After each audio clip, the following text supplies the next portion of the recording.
this exhibition is 36 natural history drawings from the National Museum of Singapore. These are really our treasure.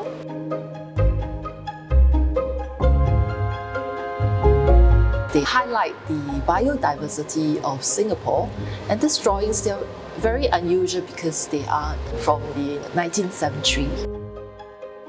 It is not just about a historical documentation of the flora and fauna in Singapore and the Malay Peninsula, but it also draws the connections between New Zealand and Singapore through the whole idea of preservation and the importance of conserving nature. Voyage is a multimedia experience.